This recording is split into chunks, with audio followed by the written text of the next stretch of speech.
கர்த்தருக்குள் பிரியமான சகோதர சகோதரிகளே, மீண்டுமாக இந்த காணொளி வாயிலாக உங்களோடு உரையாடுவதிலே நான் மகிழ்ச்சி அடைகிறேன். கடந்த நாட்களிலே ஒரு தேவனுடைய பிள்ளை அல்லது ஒரு தேவனுடைய ஊழியன் தேவனிடத்திலிருந்து எதை பெற்றுக்கொள்ள வேண்டும் என்கிற சில காரியங்களை குறித்து நாம் தியானித்து வருகிறோம். முதலாவதாக ஒரு தேவனுடைய ஊழியனோ அல்லது ஒரு தேவ பிள்ளையோ தேவனிடத்திலிருந்து அழைப்பை பெற்றுக்கொள்ள வேண்டும். இரண்டு விதமான அழைப்பு, விசேஷித்த அழைப்பு, சாதாரண அழைப்பு. விசேஷித்த அழைப்பு என்று சொல்லும் பொழுது தாயின் வயிற்றில் இருக்கும் பொழுதே அழைக்கப்பட்டிருக்கிறோம். ஆரோனை போல அழைக்கப்படாவிடால். இரண்டாவது அழைப்பு சாதாரணமான ஒரு அழைப்பு. நமக்கு விசேஷித்த ஒரு அழைப்பு இருக்க வேண்டும் என்பதை குறித்து நாம் பார்த்தோம். இரண்டாவதாக ஒரு தேவ ஊழியனுக்கு அல்லது ஒரு தேவ பிள்ளைகளுக்கு ஐஸ்வர்யம் தேவனிடத்திலிருந்து பெற்றுக்கொள்ள வேண்டும். ஐஸ்வர்யம் என்று சொல்லும் பொழுது இது உலக பிரகாரமான ஐஸ்வர்யம் அல்ல, உன்னதத்திற்குரிய ஐஸ்வர்யம் என்பதை குறித்து நாம் பார்த்தோம். மூன்றாவதாக ஒரு தேவ பிள்ளைகளுக்கு ஒரு தேவ ஊழியனுக்கு தேவனிடத்திலிருந்து பெற்றுக்கொள்ள வேண்டியது தேவனுடைய கிருபை. கிருபையை குறித்து ஒரு சில நபர்களை பார்த்தோம். நோவாவை பார்த்தோம், ஆபிரகாமை பார்த்தோம், யோசேப்பை பார்த்தோம், மோசேயை பார்த்தோம், மரியாளை பார்த்தோம், தாவீதை பார்த்தோம். நான்காவதாக நற்சாட்சி பெற்றிருக்க வேண்டும், பாராட்டு பெற்றிருக்க வேண்டும் என்று நாம் பார்த்தோம். ஐந்தாவதாக ஒரு தேவனுடைய ஊழியனுக்கு, விசேஷமாக இது ஊழியனுக்கு, அப்புறம் நீங்கள் எடுத்துக்கொள்ளலாம், விசுவாசிகளை இதை எடுத்துக்கொள்ளலாம். ஐந்தாவதாக ஒரு தேவனுடைய ஊழியனுக்கு அல்லது ஒரு விசுவாசிக்கு இருக்க வேண்டிய ஒரு தேவனிடத்திலிருந்து பெற்றுக்கொள்ள வேண்டிய ஒரு காரியம் என்னன்னு நீங்கள் பார்த்தீங்கன்னா, லூக்கா 6ஆம் அதிகாரம் 13வது வசனத்திலே அவர் தம்முடைய 12 சீஷரை அவரிடத்திலே வரவழைத்து அவர்களை அப்போஸ்தலர் என்று பெயரிட்டார். அப்போஸ்தலர் என்கிற பட்டத்தை தேவனிடத்திலிருந்து பெற்றுக்கொண்டார்கள். அப்போ இன்றைக்கு ஒரு ஊழியன் தேவனிடத்திலிருந்து எதை பெற்றுக்கொள்ள வேண்டுமா? அவன் அப்போஸ்தலர் என்கிற பட்டத்தை பெற்றுக்கொள்ள வேண்டும். ஒருவேளை நான் சொல்லுகிற காரியம் உங்களுக்கு வருத்தத்தை கொடுக்கலாம் அல்லது வேதனை அளிக்கலாம், இது வேத சத்தியமில்லை என்று கூட நீங்கள் நினைக்கலாம். ஆனால் ஒரு அப்போஸ்தலன் வேதத்தின்படி எப்படி இருந்தான், எப்படி இருக்க வேண்டும் என்பதை குறித்து நான் உங்களுக்கு காண்பித்து கொடுக்க விரும்புகிறேன். வேதம் சொல்லுகிறது, அப்போஸ்தலனாகிய பேதுருவும் யோவானும் தேவாலயத்திற்கு போகிறாங்க. தேவாலயத்திற்கு போகும் பொழுது ஒரு பிச்சைக்காரன் அங்கே பிச்சை கேட்டு கொண்டிருந்தான். அவன் அவங்கள பார்த்து ஏதாவது கிடைக்கும்னு சொல்லி அவங்கக்கிட்ட எதிர்பார்த்தான். ஆனால் அவங்க என்ன தெரியுமா சொன்னாங்க? என்கிட்ட வெள்ளியும் இல்லை, பொண்ணும் இல்லை. நல்லா கவனிக்கணுங்க. ஒரு அப்போஸ்தலரிடத்தில் அப்போஸ்தலர் 3:16 இதை நம்ம வாசிக்கிறோம், என்கிட்ட வெள்ளியும் இல்லை, பொண்ணும் இல்லை. ஆனால் இன்னைக்கு ஒரு அப்போஸ்தலரிடத்தில் அல்லது ஒரு ஊழியனிடத்திலே சொல்ல முடியுமா, என்னிடத்திலே வெள்ளி இல்லை, என்னிடத்திலே பொன் இல்லை, பணம் இல்லை என்று சொல்ல முடியுமா? எத்தனை ஊழியங்கள் இன்றைக்கு கோடி கோடியாய் பணங்களை சேர்த்து வைத்து கொண்டிருக்கிறார்கள், ஆஸ்திகளை சேர்த்து வைத்து கொண்டிருக்கிறார்கள் தங்கள் குடும்பத்துக்காக. ஆனால் ஒரு உண்மையான அப்போஸ்தலன் எப்படி இருக்க வேண்டும் என்று வேதம் சொல்லுகிறது பாருங்க. அவங்ககிட்ட வெள்ளியும் இல்லை, பொண்ணும் இல்லை. அவங்கக்கிட்ட இருந்ததெல்லாம் இயேசு என்கிற ஒரே ஒரு நபர். அடுத்ததாக அப்போஸ்தலர் 2ஆம் அதிகாரம் 45வது வசனத்தை நீங்கள் வாசித்து பார்ப்பீர்களானால், எல்லாரும் கொண்டு வந்து அப்போஸ்தலர் பாதத்திலே வைத்தார்களாம். தங்கள் ஆஸ்திகளை கொண்டு வந்து அப்போஸ்தலர் பாதத்திலே வைத்தார்கள். ஆனால் அவங்க என்ன தெரியுமா பண்ணாங்க? தங்களுக்கென்று வைத்து கொள்ளாமல் அதை பகிர்ந்தளித்தார்கள், பகிர்ந்து கொடுத்தார்கள் என்று வேதம் சொல்லுகிறது. பகிர்ந்து கொடுத்தார்கள்.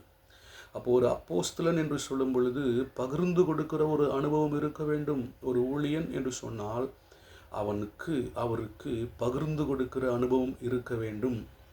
ஆனால் இன்றைக்கு ஏனோ ஒரு பெரிய பரிதாபம், திருச்சபையில் இருக்கிற தேவ ஊழியர்களுக்கு தாங்களுக்கென்றே வைத்துக் கொள்ளுகிறார்கள். நான் நல்லா இருக்கணும், என் குடும்பம் நல்லா இருக்கணும், என் பிள்ளைகள் நல்லா இருக்கணும், என் ஊழியன் நல்லா இருக்கணும், இதுதான் விரும்புகிறார்களே தவிர பகிர்ந்து கொடுக்கிற அனுபவத்திற்குள்ளே ஒருவரும் வருவதில்லை. ஆனால் உண்மையான வேதத்தின்படி ஒரு அப்போஸ்தலன் அல்லது ஒரு தேவ ஊழியன் எப்படி இருக்க வேண்டுமா? அவன் பகிர்ந்து கொடுக்கிறவனாக இருக்க வேண்டும். ஆனால் வசனம் சொல்லுது, அவர்களுக்கு ஒன்றும் குறையப்படவில்லை. அதுவும் வசனம் சொல்லுது, அவங்களுக்கு ஒன்றும் குறைவில்லைன்னு வசனம் சொல்லுது. ஆனால் இருக்கிறதை பகிர்ந்து கொடுத்தார்கள். இன்றைக்கி நீங்கள் பாருங்களேன், ஒரு சபையில் போயிட்டு ஒரு ஊழியக்காரத்தில் ஒரு விசுவாசிங்கிட்ட ஏதாவது ஒரு காசை நம்ம வாங்கிட்டோம், நம்ம பெற்றுக்கொண்டோம் அப்படின்னு சொன்னால், ஏன் சபை மக்கள்கிட்ட நீ ஏன் காசு கேட்குற, ஏன் காசு வாங்கின, ஏன் காணிக்க வாங்கின, எப்படி சொல்கிறாங்க, ஏன் சபை மக்கள்.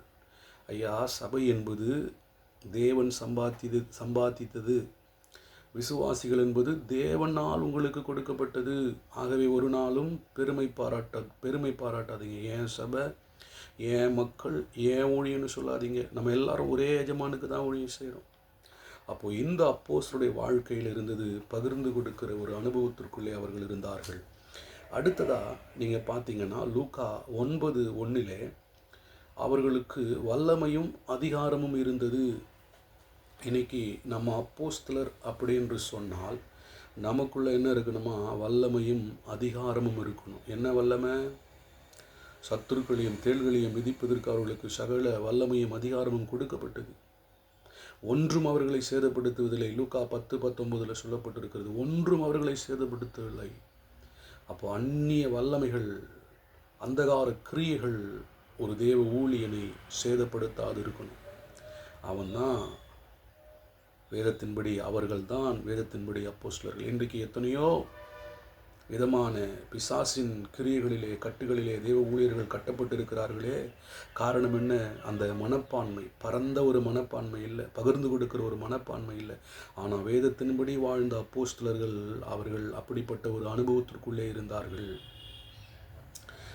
இதை தான் வேதம் நமக்கு சுட்டி காட்டுகிறது. அடுத்ததான் நீங்கள் பார்த்தீங்கன்னா அப்போஸ்தலரில் வேதத்தில் சொல்லப்பட்டிருக்கிறது, லூக்கா 6:20, 22, 23 வாசித்தீங்கன்னா அப்போஸ்தலர் எப்படி இருந்தார்களாம், தரித்திரர்களாக இருந்தார்கள், பசியாக இருந்தார்கள், அழுகிறவர்களாக இருந்தார்கள்.